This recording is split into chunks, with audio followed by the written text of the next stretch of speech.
하나님께 박수로 영광 올려드리겠습니다. 할렐루야. 버려야 할 것들과 취해야 할 것들이라는 제목으로 주의 말씀 증거할 때 저 우리 모두에게 하나님의 은혜와 치유와 능력의 시간 되기를 주의 이름으로 축원드립니다. 출애굽 40일 전교인 새벽 기도회가 이제 어느덧 3주라는 시간이 그렇게 흘러갔습니다. 이제 남은 시간들을 바라보게 되면 아직도 많이 남은 것처럼 그렇게 느껴지지만 또 지나온 시간들을 뒤돌아보게 되면 너무나도 눈 깜짝할 새로 지나간 것 같습니다. 출애굽 40일 새벽 기도회를 통해서 우리는 매일 출애굽기 한 장씩을 읽어가면서 또 하나님의 은혜를 함께 나누고 있죠. 그렇게 해서 이스라엘 백성들의 그 출애굽 여정을 한 걸음 한 걸음 우리가 따라가면서 우리 하나님의 구속사의 그 섭리를 함께 나누고 있습니다. 지난 금요일에는 출애굽기 15장을 통해서 이스라엘 백성들과 함께 우리도 막 홍해를 건너면서 15번째 새벽 기도회를 그렇게 은혜 가운데 마쳤습니다. 지난 금요일 15번째 새벽 기도회를 드리면서 하나님께서 홍해를 건너게 하신 그 이유에 대해서 우리가 함께 나눴었죠. 5가지로 살펴봤었는데 한마디로 이야기하게 되면 하나님께서 다른 길은 다 마다하시고 굳이 홍해로 인도하신 이유가 뭐라고 했었죠. 홍해를 건너므로 전혀 다른 이스라엘 백성들에게 인생의 스토리, 민족의 스토리를 만들어 주시기 위해 하나님께서 의도적으로 또 계획적으로 섭리해 주시사 홍해를 건너게 해주셨다라고 했습니다. 다른 길도 있었지만은 하나님은 홍해의 길로 인도하셨다는 것이죠. 오늘 조금 어려운 신학적 표현을 하자면 이 구속사적 섭리를 이루어 주시기 위해서 홍해를 선택했다라는 것입니다. 이스라엘 백성들은 하나님의 이러한 구속의 은혜를 통해서 전혀 다른 인생의 스토리를 쓰기 시작합니다. 한마디로 인생 역전된 것이죠.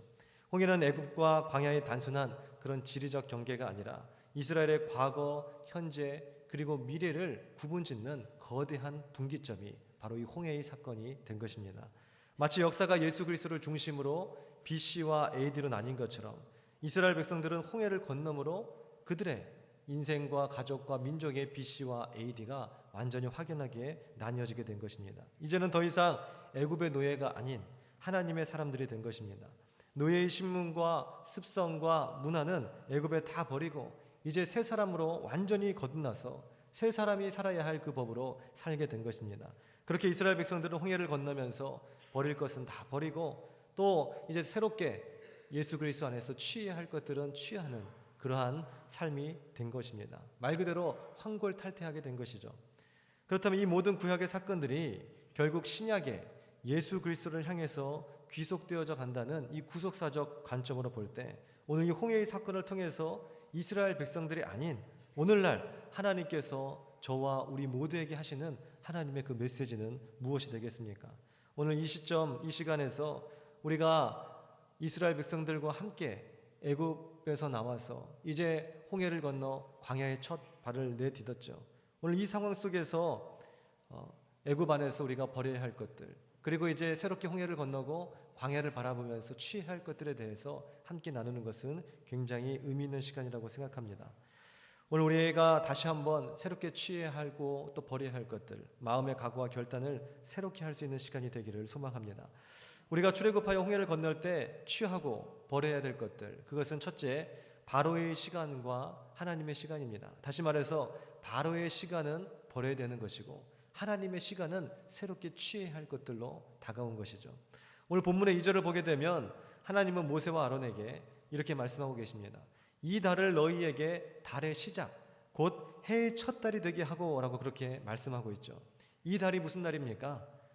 바로 어린 양을 잡고 그 피로 좌우 문설주와 임방에 발라서 오늘 죽음의 사자가 뛰어넘어갔던 그 유월절을 가리켜죠.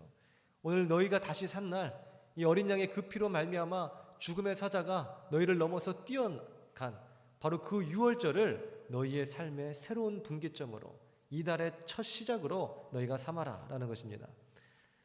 어린 양의 피를 그 집의 좌우 문설주와 임방에 바른 자는 죽음의 사자가 뛰어넘어갔지만 그렇지 않은 사람들, 바로 애굽 사람들에게는 어떤 결과가 나타났죠? 장자가 죽임을 당하는 결과가 나타났습니다. 장자는 그 집의 대표를 나타내죠. 장자가 죽었다는 것은 자손 모두가 다 죽었다는 것과 같은 겁니다. 일종의 이것을 대표성의 원리다라고 우리는 그렇게 얘기합니다. 그러므로 애굽의 장자가 죽었다는 것은 하나님께서 모든 애굽인들을 다 치셨다라는 것과 같은 말입니다. 반면에 이스라엘의 장자를 살리셨죠. 어린 양의 피로 말미암아 죽음의 사자가 뛰어넘어가므로 그들의 장자는 죽임을 당하지 않게 됐습니다. 오늘 이것은 무엇을 의미하죠? 바로 대표성의 원리죠. 하나님께서 이스라엘 백성 모두를 구원해 주셨다라는 것입니다. 한마디로 유월절이라는 것은 애굽인들은 죽고 이스라엘 백성들은 산 날이 바로 유월절입니다. 뭐 때문에 살았다고요? 이스라엘인들이 착해서도 아니고 열심과 성실로 지난 430년 동안 잘 살았기 때문도 아니고 또 그들의 부와 명예가 있어서도 아니고 얼굴에 잘생기고 못생겨서도 아니고 빈부귀천 남녀노소 상관없이 오직 한 가지 어린 양의 피로 말미암아 그들이 살게 됐다라는 것입니다. 오늘 이것이 바로 유월절이라는 것입니다. 어린 양의 피가 아니었더라면 이스라엘 백성들도 똑같이 애굽인들과 같이 죽임을 당할 수밖에 없는 운명에 처해 있었습니다. 그래서 이것을 가리켜서 우리는 은혜다라고 말하는 것이죠. 하나님의 은혜로 말미암아 그들의 장자가 죽임을 당하지 않고 더 나아가서는 그 민족 자체가 죽임을 당하지 않고 어린 양의 피로 하나님의 은혜로 산 날이 바로 유월절이다라는 것입니다. 이렇게 새 생명을 얻은 이스라엘 백성들은 이제 더 이상 옛사람이 아니었습니다. 그는 전혀 다른 새로운 존재로 변화되게 된 것이죠. 말 그대로 죽었다가 산 자가 된 것입니다. 이제 그들의 인생의 스토리는 이제 유월절 어린 양의 피로부터 구원받은 그날부터 시작이다라고 해도 오늘 과언이 아니라는 것입니다. 1849년 12월에 러시아의 세메노프 광장에는 반체제로 잡혀온 28살의 젊은 청년이 있었습니다. 이 젊은 청년은 이제 사형수가 돼서 그 광장에서 죽을 날만을 기다리고 서 있었죠. 칼바람과 같은 매서운 바람이 몰아쳤습니다.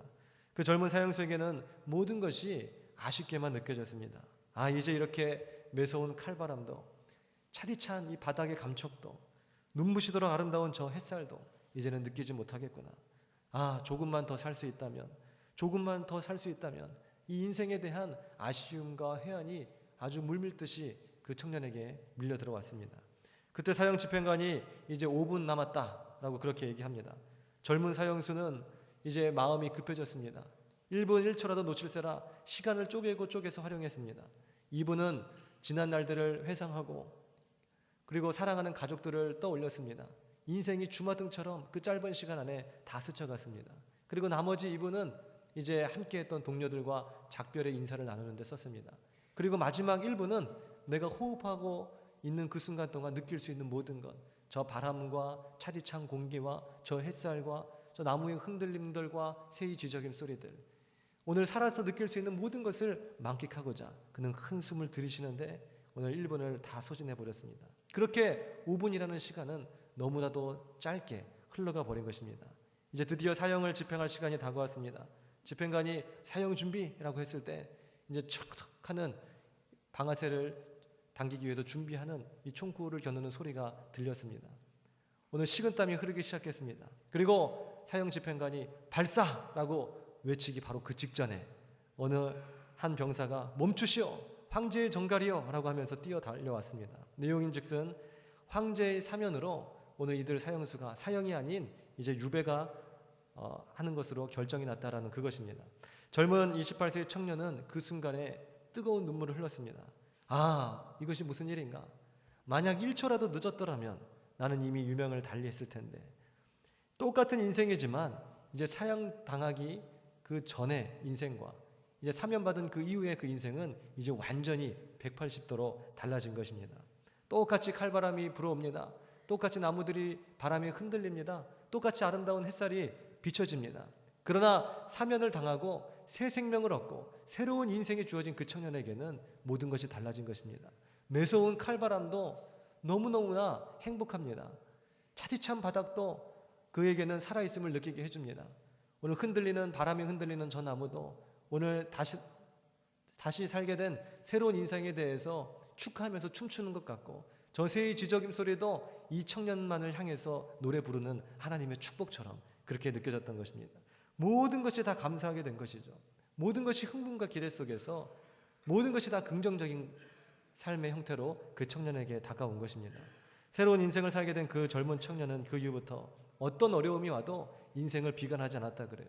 이제 유배가 돼서 5kg짜리 쇠고랑을 차고 지내야 하는 생활이었는데, 많은 사람들은 고통 속에 신음하고 차라리 그때 죽었더라면 이런 얘기도 많이 하지만 이 청년은 결코 그렇지 않았습니다. 그때 죽어야 될 인생이 하나님께서 생명을 연장시켜 주셔서 내가 지금 이렇게 살아있으니 이 얼마나 감사한가. 그래서 그 청년은 늘 모든 것을 긍정적으로 생각하고 또 자신이 하나님께서 생명을 허락해 주셨다면 분명한 이유가 있을 것이다. 오늘 내가 살아 숨쉬는 하나님의 뜻이 있을 것이다 라고 해서 하나님이 부여해 주신 그 꿈, 비전을 향해서 한 발자국 한 발자국 쉬지 않고 전진해 나아갔습니다. 그가 바로 러시아의 대문호였던 도스토예프스키였습니다. 그는 훗날 그의 소설 백지에서 그가 28살 사형수로 죽을 뻔했던 그 기억을 떠올리면서 아주 유명한 말을 합니다. 인생은 5분의 연속이다 라는 그런 말을 한 것입니다.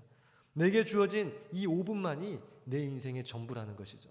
우리는 10년, 20년, 30년 아니 더 나아가서는 마치 영원히 살 것처럼 그렇게 착각하며 살아가고 있습니다. 그러나 도스토예프스키는 경험했죠. 오늘 너에게 남은 시간은 5분이다. 오늘 사형 선고를 받았습니다. 그리고 그 5분만이 자기에게 절대적으로 주어진 인생이었죠. 그 인생만이 자기에게 주어진 시간이요 절대적 가치와 의미가 부여되는 시간이라는 것입니다. 그리고 인생은 또 다른 5분의 연장, 또 다른 5분의 연장.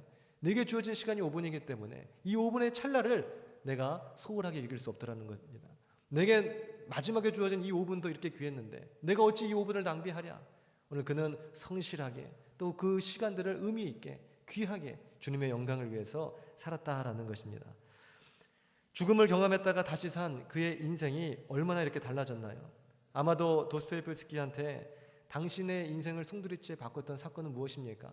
정부에 대항해서 반체제 혁명의 기사로 그렇게 살았지만 그런 정치적 혁명이 자신의 인생을 바꿨다라고 말하지 않을 거예요. 만약 도스토예프스키한테 당신의 인생을 바꾼 결정적인 사건은 무엇이었습니까? 라고 한다면 젊은 그 28살의 그 사형수로 갔을 때 하나님께서 죽기 직전에 나를 살리신 그 사건, 그것이 내 인생의 전환점이 되었다. 분명히 그는 그렇게 이야기할 겁니다. 죽을 수밖에 없는 그런 운명이었는데 하나님께서 생명 연장시켜 주셔서 다시 살 수 있는 기회를 얻었다라는 것이죠. 그것은 엑스트라의 삶입니다. 덤으로 얻은 인생이에요. 그러니 이미 나는 죽은 것과 같은 것이에요.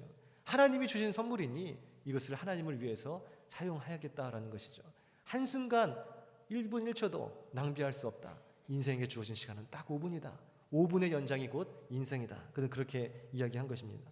이스라엘 백성들이 이와 같았습니다. 도스토예프스키가 당연히 죽어야 할 운명이었지만 황제의 선처로 새 생명을 얻은 것처럼 애굽인들과 함께 죽음의 사자가 그 가정에 들어가서 장자를 죽이고 이스라엘 백성들이 통곡하고 그렇게 버림받을 수밖에 없는 그러한 백성들이었지만 애굽인과 이스라엘 백성이 다를 것이 하나도 없습니다. 그럼에도 불구하고 도스토예프스키가 황제의 선처로 오늘 죽음에서 유배로 옮겨진 것처럼 오직 하나님의 은혜로 말미암아 오늘 그들은 죽음에서 생명으로 옮겨졌다라는 것이죠. 그 은혜의 표적이 무엇이었습니까? 어린 양이었다는 것이에요. 너희가 열심히 살면 죽음의 사자가 뛰어넘어갈 것이요. 너희가 꿈을 갖고 전진하면 죽음의 사자가 뛰어넘어갈 것이요. 너희가 열심히 공부해서 이러한 관직을 얻으면 뛰어넘어갈 것이요. 너희가 열심히 저축해서 이 정도의 부를 얻게 축적하면 죽음의 사자가 뛰어넘어갈 것이요가 아니라 엉뚱하게 흠없고 티 없는 그 어린 양을 잡아서 너희 문설주와 좌우 임방에 바르면 죽음의 사자가 뛰어넘어갈 것이요. 도대체 이 어린 양이 뭐길래 이 어린 양이 뭐길래 죽음에서 우리를 구원하는가? 오늘 그 어린 양이 무엇입니까? 예수 그리스도라는 것입니다. 예수 그리스도라는 표징을 그들의 전적인 인생을 통해서 그들의 생명을 통해서 하나님께서 말씀해 주신 것이죠.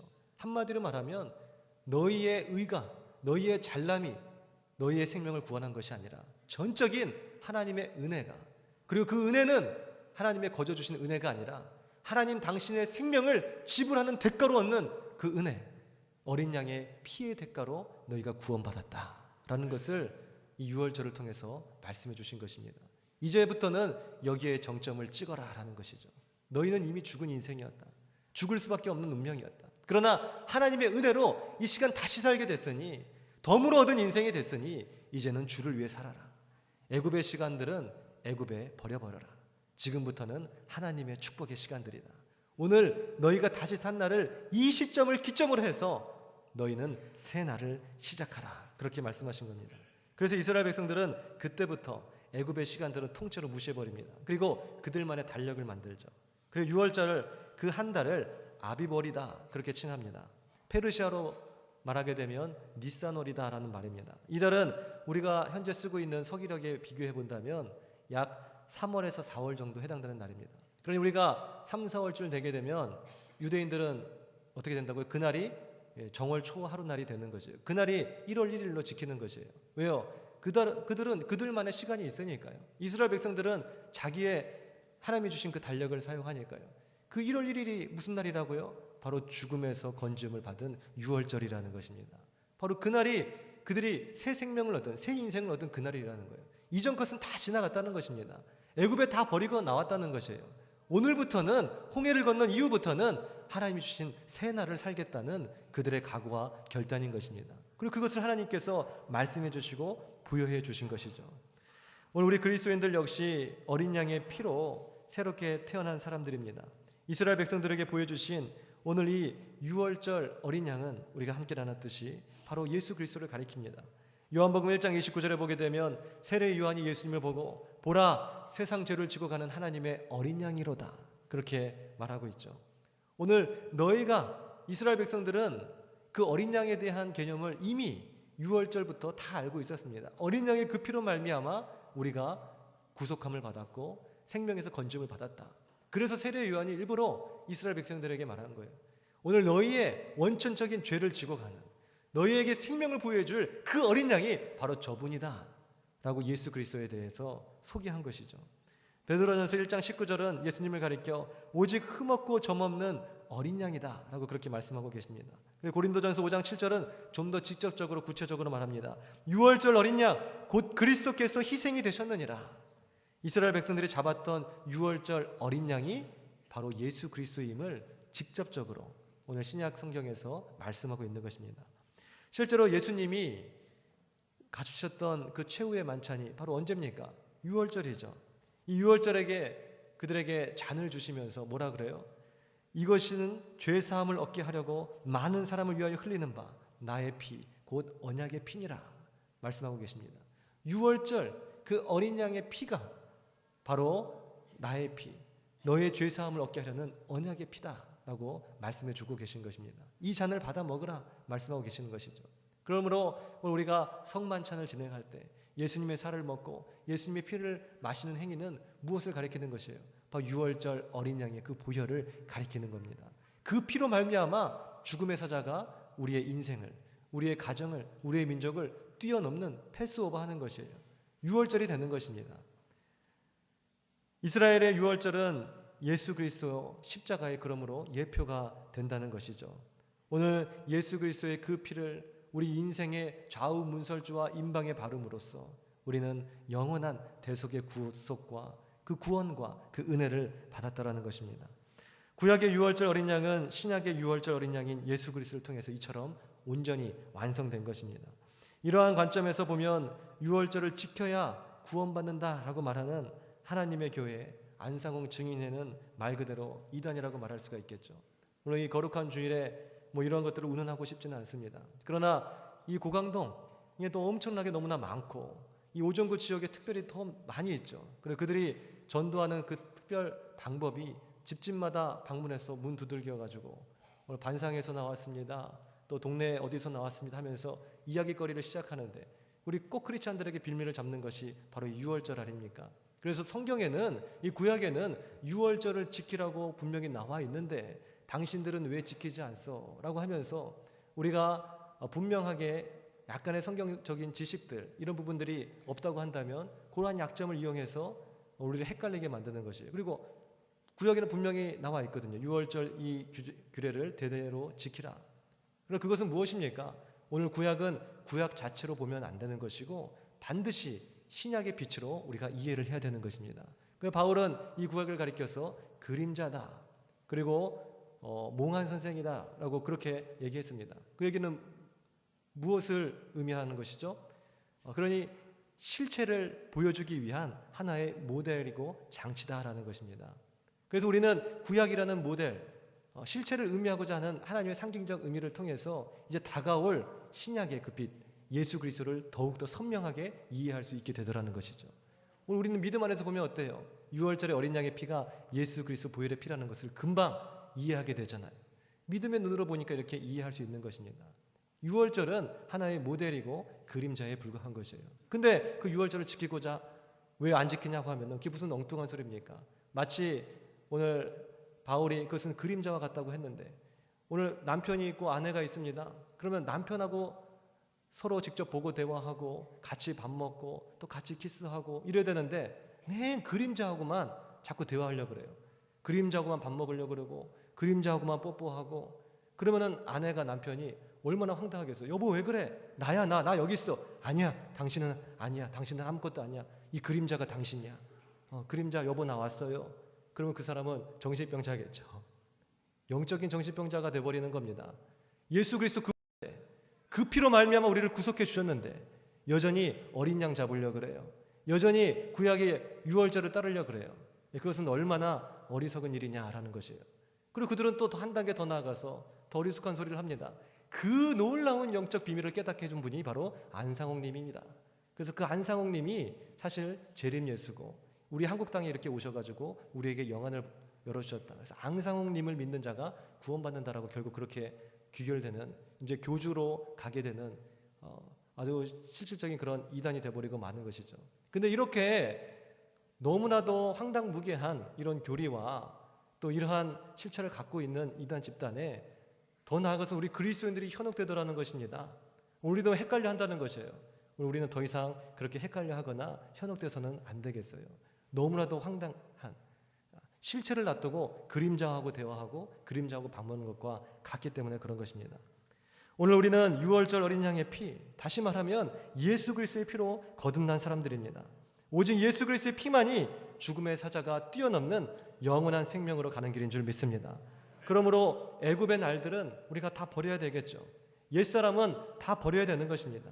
이제 새 사람 된 자로서 새로운 시간, 새로운 미래를 향하여서 우리는 나가야 된다는 것입니다. 더 이상 옛사람의 그 애굽에서 부여했던, 바로가 통치했던 그때의 그 시간들, 그때의 그 추억들, 그때의 그 상처들 오늘 고스란히 안고 이제 홍해를 건너 광야로 또 출발하지 마십시오. 축복의 땅을 향하여 나아가는 첫걸음에 옛사람은 완전히 버려버려야 된다는 것이에요. 홍해와 함께 애굽 사람들이 수장한 것처럼 오늘 우리는 홍해와 함께 옛사람의 시간들과 옛사람의 상처와 옛사람의 아픔과 또 옛사람의 모든 성정과 문화와 옛사람의 가치관들 다 던져버려야 된다는 것입니다.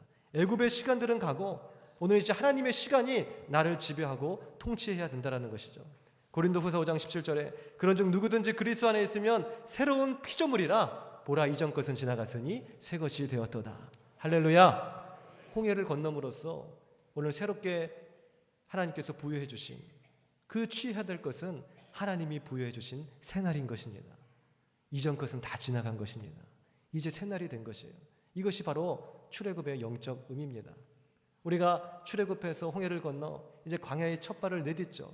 오늘 첫 발을 내딛는 그 순간까지의 영적 의미가 바로 여기에 담겨져 있는 것입니다. 우리 함께 따라 할까요? 어제는 어젯밤에 끝났다. 어젯밤에 끝난 그것이 가지고 우리가 얽매여 있어서는 안 된다는 것이죠. 어제가 어디 갔나요? 그저께는 어디 갔고 10년 전은 어디 갔습니까? 나의 옛사람은 어디 갔느냐는 것이에요. 그 옛사람에 얽매여 있지 마십시오. 오늘 하나님께서 강력하게 개입하는 그 순간, 그것이 구약의 이스라엘의 모델은 뭐라고요? 10가지 재앙과 홍해를 건넌 사건, 이걸 가리켜서 강력하게 개입한 구속의 은혜다라고 말합니다. 오늘날은 뭐예요? 마가다락방에 임했던 성령의 역사처럼 오늘 모든 악한 사단의 권세, 바로의 권세, 애굽의 권세, 예수 이름으로 다 떠나가고 성령이 자정하는 사건을 가리켜서 바로 하나님의 강력한 개입이라고 말하는 것입니다. 홍해를 건넜으면 애굽으로 못 돌아가는 것이에요. 그것이 바로 하나님의 은혜인 것입니다. 은혜의 장치인 것이죠, 홍해가. 오늘 성령님께서 우리 안에 개입해 주시고 좌정하여 주신다면 옛사람은 그것으로 끝나버린 것입니다. 우리를 지배하고 얽매게 했던 모든 악한 사단의 권세는 예수 이름으로 다 물러가 버리게 된 것입니다. 여전히 우리 주위를 맴돌면서 너는 예전에 이러한 자 아니었느냐? 너는 예전에 이러한 상처가 있지 않았느냐? 너는 실패하지 않았느냐? 너는 왕따이지 않았느냐? 네 마음속에 아직 해결하지 못한 상처가 있지 않느냐? 이게 무슨 소리입니까? 어제는 어젯밤에 다 끝나버렸는데 하나님께서 오늘 우리에게 홍해를 건넌 이후에 멋진 축복의 땅을 향하여 나가는 새 날을 주셨다니까요.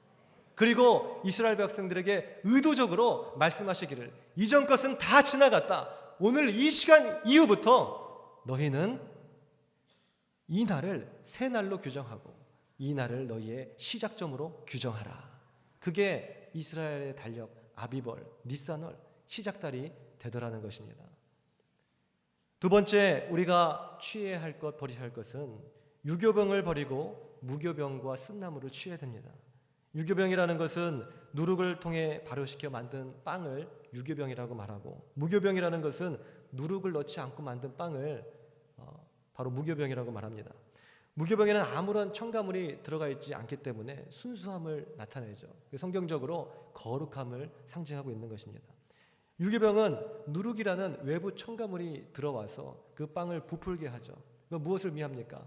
순수한 하나님의 그 사람들에게 누룩이라는 제3의 것들이 바이러스가 침투하면서 오늘 하나님의 순수함이 변질되어지는 것입니다. 이걸 가리켜서 상징적으로 죄를 가리키는 것입니다. 그래서 예수님은 복음서에서 수차례 삼가 바리새인과 사두개인의 누룩을 조심하라 그렇게 말씀하고 계십니다. 순수한 무교병과 같은 주의 자녀들에게 바리새인들이나 사두개인들, 자유주의나 이단들과 같은 이런 누룩들이 들어온다라는 것이죠. 사단은 오늘 우리의 무교병과 같은 우리의 영적 존재들에게 이런 누룩을 던져줘서 유교병처럼 흥분되게 만들고 부풀게 만들고, 그러나 결국은 하나님의 원천적인 그 형상을 훼손하고 변질시키게 만들게 하더라는 것입니다. 교만의 누룩이, 거짓과 탐욕의 누룩이, 음란의 누룩이, 방종의 누룩이 우리 안에 들어올 수 있기 때문에 경계해야 된다라는 것입니다. 그러므로 출애굽한 이스라엘 백성들은 무교병을 취하고 유교병을 버려야 했어요. 그리고 또 한 가지 취해야 될 것이 있었는데 그것이 바로 쓴나물이었습니다.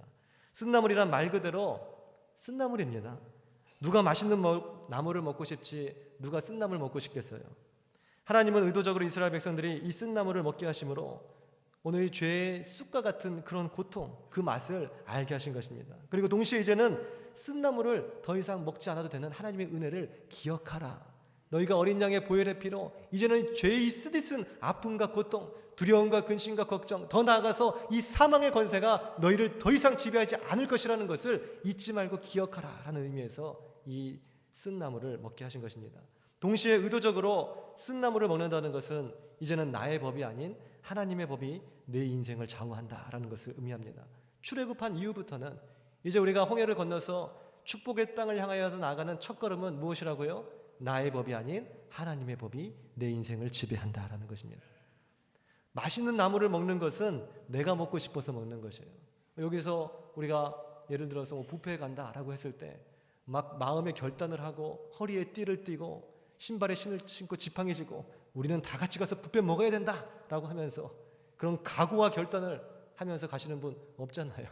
그냥 좋아가지고 막 가잖아요. 왜 그렇습니까? 그것은 내 마음의 욕망과 욕심이겠죠. 그건 내 마음의 법입니다. 근데 여기서 쓴나물을 먹고자 할 때 기대와 흥분 속에서 잠 못 이루시는 분은 없더라는 것입니다. 아무도 자원하여서 쓴나물을 먹진 않을 거예요. 근데 이 출애굽하면서 오히려 지금 이제 애굽에서 나와야 되니까 더 든든하게 먹고 이 힘을 내서 나와야 되는데 뭐 맛도 없는 무교병과 더 나아가서는 쓴나물을 먹으라는 것이죠. 근데 그것을 먹습니다. 중요한 것은 그들이 먹더라는 것이에요. 그거 가지고 먹어가지고 정말 출애굽할 수 있을까요? 아주 쓰디쓰나 안 그래도 지금 몸도 피곤해 죽겠는데 그 쓴나물 먹고 좀 괜찮겠어요? 근데 그들이 먹더라는 것이에요. 왜 먹었죠? 이유는 단 한 가지, 하나님께서 먹으라고 했기 때문에 먹은 겁니다. 새로운 삶의 원칙과 새로운 삶의 질서가 이제 그때부터 그들에게 부여되는 것이죠. 그 전에는 애굽의 법칙이 그들을 지배했습니다. 바로가 너희들이 이렇게 노역하라 하면 바로의 말대로 따랐던 것이에요. 그리고 나의 욕망과 욕심대로 살았던 우리의 옛사람의 모습이 있습니다. 그러나 하나님께서 선택하시고 하나님께서 인치시고 부르시는 그 순간에 내 정과 욕심은 십자가에 다 못 박고 지금부터는 나의 원칙이 아닌 나의 법이 아닌 나의 욕망과 욕심이 아닌 뭐라고요? 하나님의 법칙이, 하나님의 율법이, 하나님의 말씀이 나를 지배하는 삶이다. 이것이 바로 홍해를 건넌 그리스도인들의 삶이라는 것입니다. 우리가 지난주까지 홍해를 건넜죠. 이제는 광야를 지나가면서 축복의 땅을 해서 첫걸음을 내딛죠. 무엇을 취하고 무엇을 버려야 되겠습니까? 오늘 나의 법을 다 버려버리고 하나님의 법을 취해야 된다는 것입니다. 또한 무교병과 쓴나물을 먹는 것은 대대로 기억하라는 하나님의 메시지가 담겨져 있습니다. 출애굽은 역사적으로 전무후무한 단일회적 사건입니다. 그 이유는 하나님께서 이스라엘 백성들을 통하여 하나님의 구원의 역사를 온 백성들에게 보여주시기 위해서 예포로 보여주신 사건이기 때문입니다. 그러나 이스라엘 백성들은 예수님이 오시기 전까지 유월절과 이 무교절을 지켜야 했었죠.